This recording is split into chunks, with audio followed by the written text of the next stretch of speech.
Good afternoon and welcome to Design Master Training. My name is David Robison. Today we are going to be looking at labels in one-line diagrams.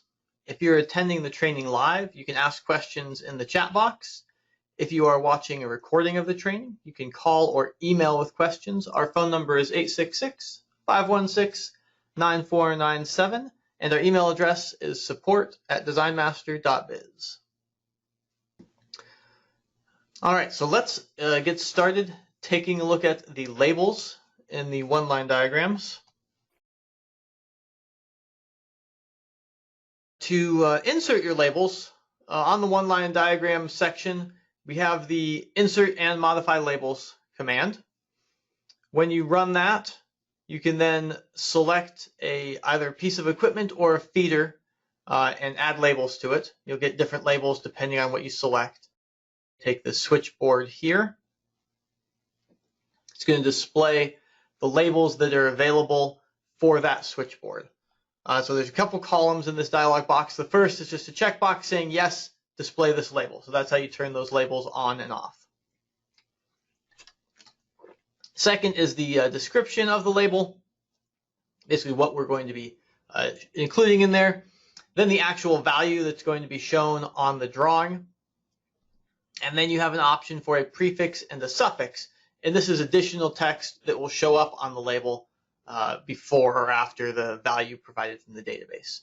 So for example, let's take this mounting label. If I check the box here and click OK, it gives us the flush label and we can put that somewhere on our drawing.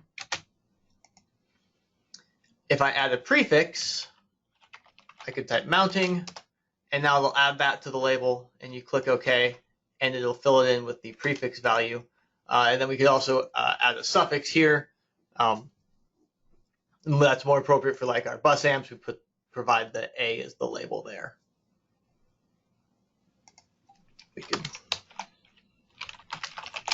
add some sort of additional note there. It puts the label right up against the main value. So if you want a space, you actually need to put in that space manually. Something like that. So now we've got a prefix and a suffix on that. We also have the option for the alignment. Defaults to coming in at the top left, but you can also center your text, have it on the right side, all your different options for your alignments there. We can change that to middle center.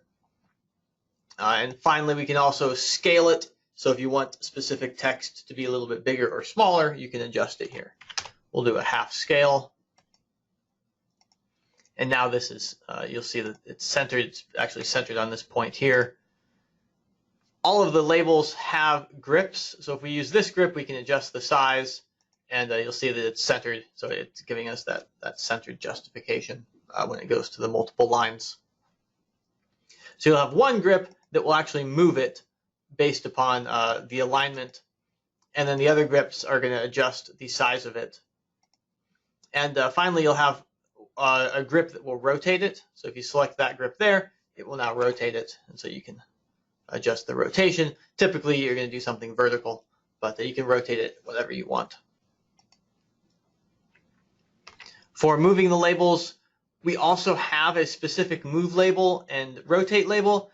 The move label is going to do something similar to the moving grip. It's just available as a button if you'd like it that way. So you can move this label here. Then we also have the option for the rotate. One nice thing about this rotate, when you rotate it, you have the option to rotate it just by selecting it.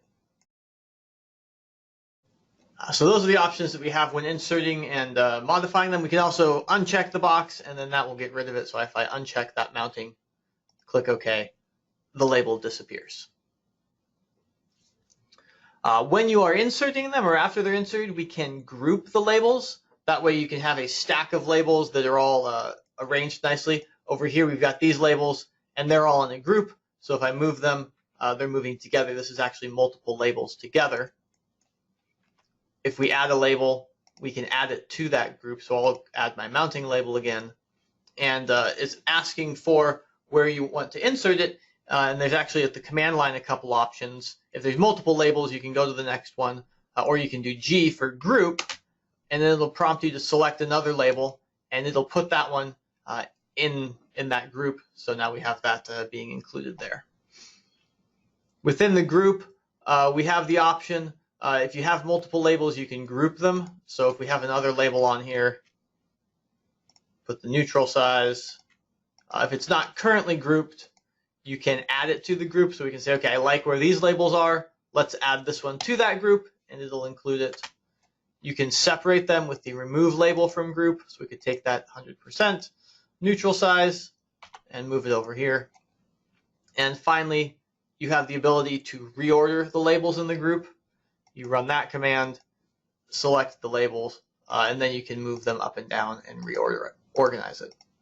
Get those looking how you want, click OK, and it'll adjust that group to have those labels in that order. Once you have a set of labels that you like, we can use the match label command to assign those labels to other panels. For that example, let's take a look at these 3 panels here. They came in with their default label location, but say you don't actually want these ones to be labeled this way. You can come in here and you can make an adjustment. We don't want to specify the disconnect type. Instead, we do want to have the neutral called out on these. So we'll add that.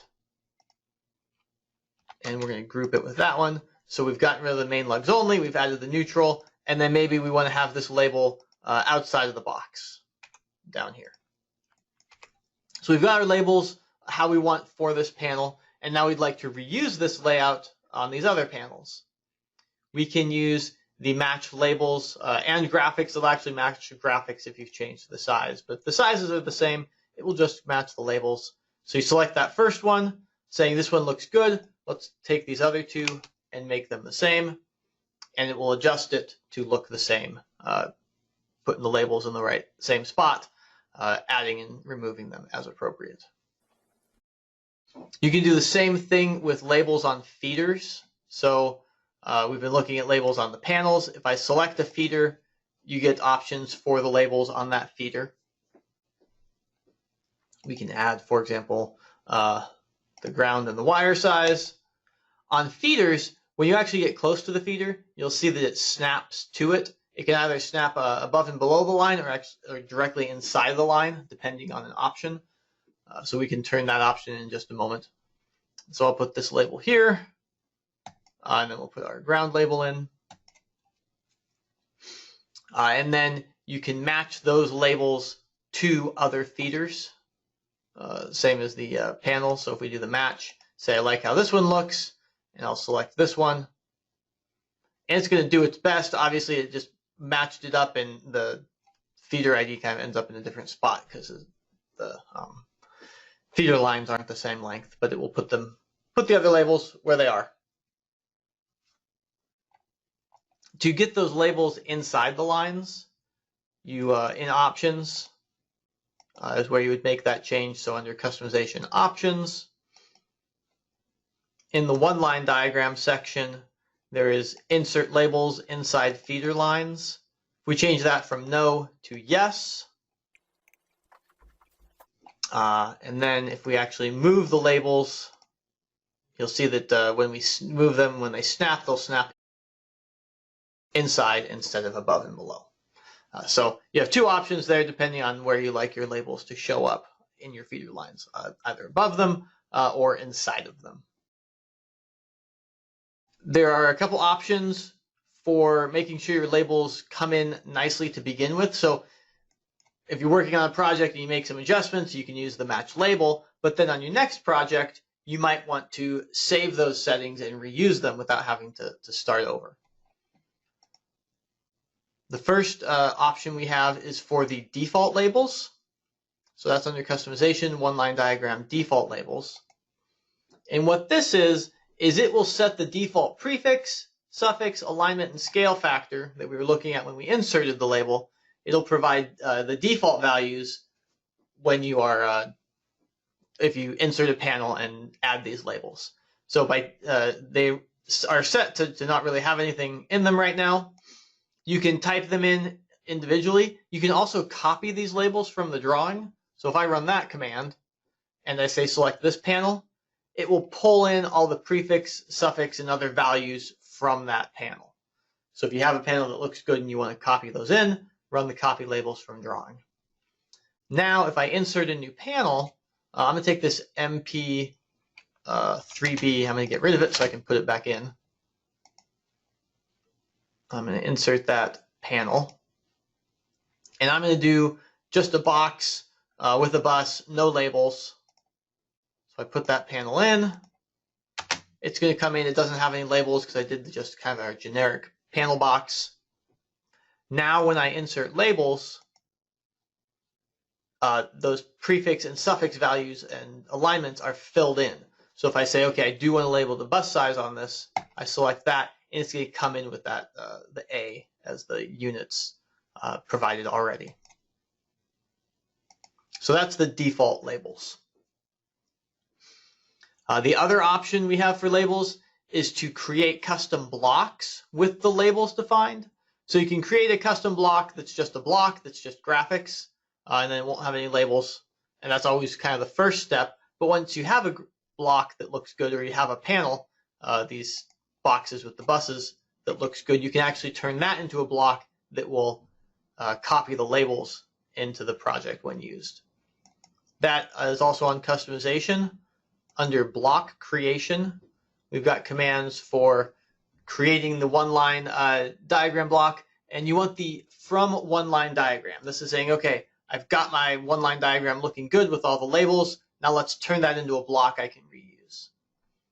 I'll run that command, and it's going to ask you for a block name, where it's going to save it to, what you want to do with the layers, the type. We're going to leave this as distribution equipment. I'm going to create a record just in my project database, not in my master. Call it sample panel. And we'll take this panel here. And so we select it. And it flashes the screen a little bit at you, and then it turns it into a block. Now I'm going to get rid of this panel here that doesn't match.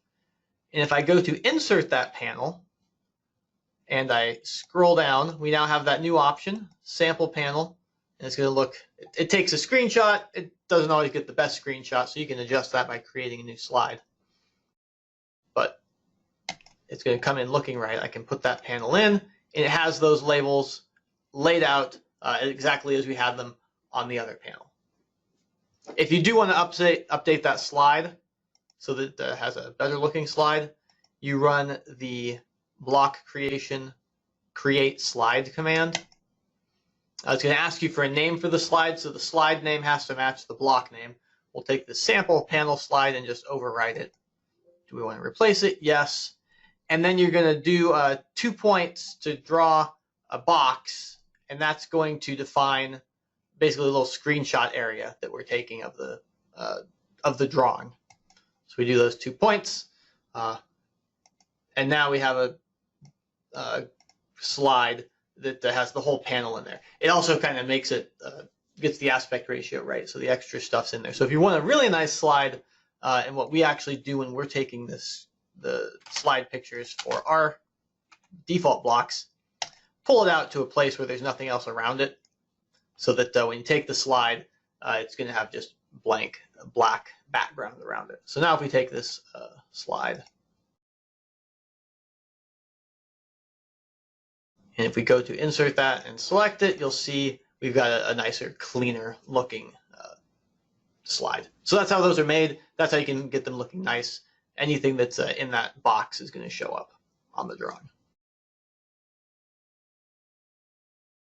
We can change the text styles and the layers of the labels as well.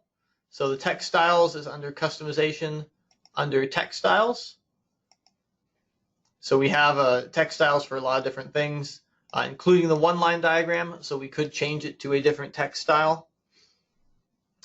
And I'm going to change it. I think if I select Arial, that will work. And if we update the one-line diagram, it should update it with that new text style. So Design Master just looks for styles that exist. If they don't exist, it can't actually do anything. So the style does need to exist in your drawing. So now we're using the Arial font. And then the layer is controlled in the layer customization. There are new and existing systems for one-line diagrams. So if we select new and then one line, we have all of the one-line label layers listed here.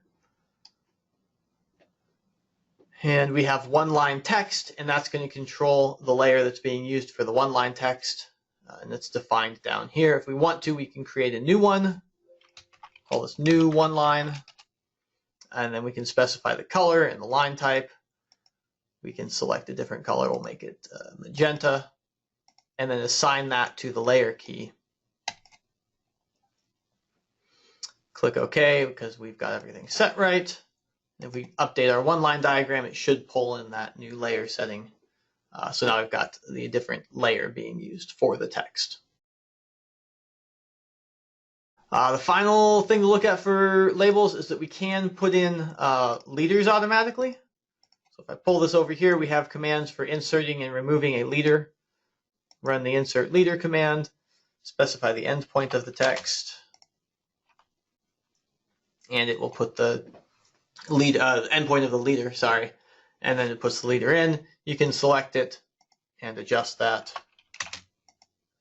so it has its own grip. You can also adjust the hook line length, and then if you want to, you can remove it.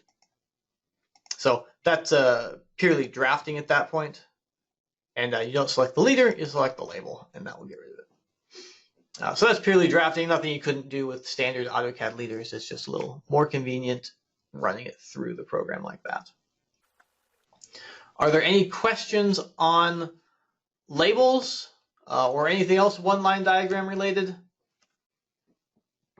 I do know there's the question on the just kind of an overview of the one line, which I can do in a moment.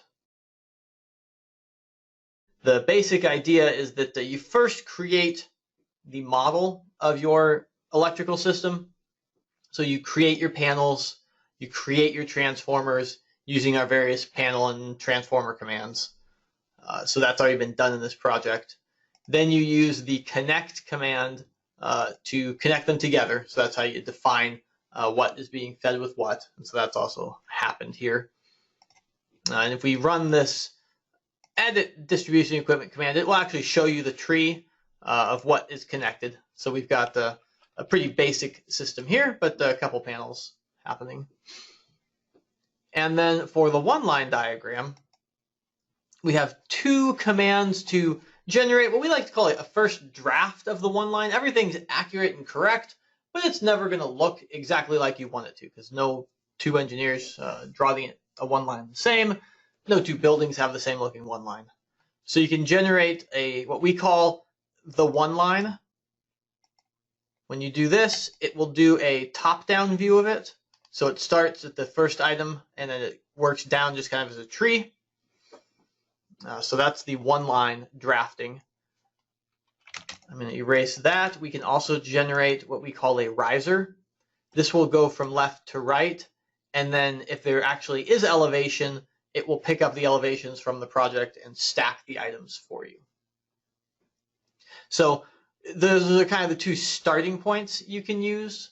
And then you work from here, massaging and updating this to get it looking right. For example, this panel and this one here, they didn't get as spread apart as they should have. So you'll take this panel and you pull it over. And this has way more little bends in that than you need.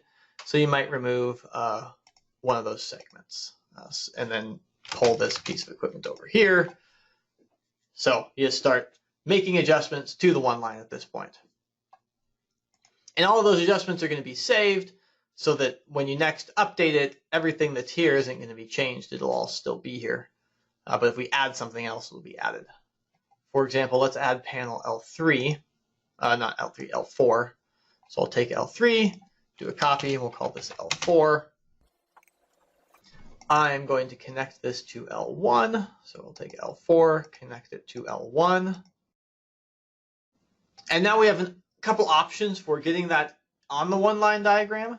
You can run either of the generate commands, and it'll take a look at what's there and do its best to figure out where that panel should go. Let's do the generate riser. If we run that command, we can start at the utility. It'll look for anything that's missing and put it on the drawing. And it did its best, but it struggles a little bit. So ta-da, I'll put it over here and I'll throw the feeder in, and at this point you kind of have to make adjustments and make this look right. If you have a project with a pretty complete one line, it might struggle and not know where to put it. So rather than having it automatically insert it, you might be better off running the insert command, selecting that panel and saying, okay, I actually want this one just right down here. And that is going to look a little bit better, fits in nicely, and then it lays out the feeder for you as well. And notice that as we were doing all that, all these other changes here aren't getting overwritten.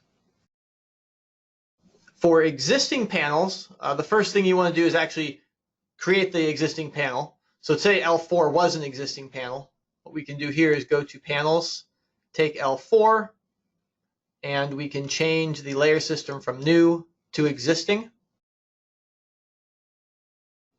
Save those changes, and when we do the update, it will change it to the existing layering. So we have different layers used for new and existing, so it just swapped out the layers.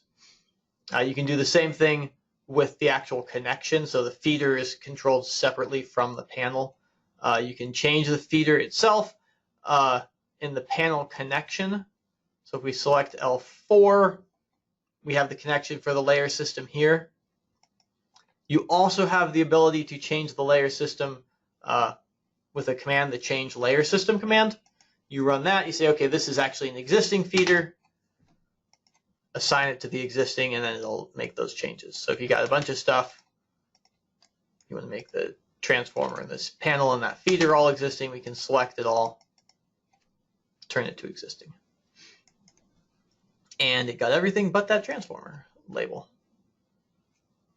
And I ran an update and it cleaned it up there for us. So that's a brief overview of the one-line diagram. So thank you for watching today's Design Master training. Contact us with questions or comments by calling 866-516-9497 or emailing support@designmaster.biz.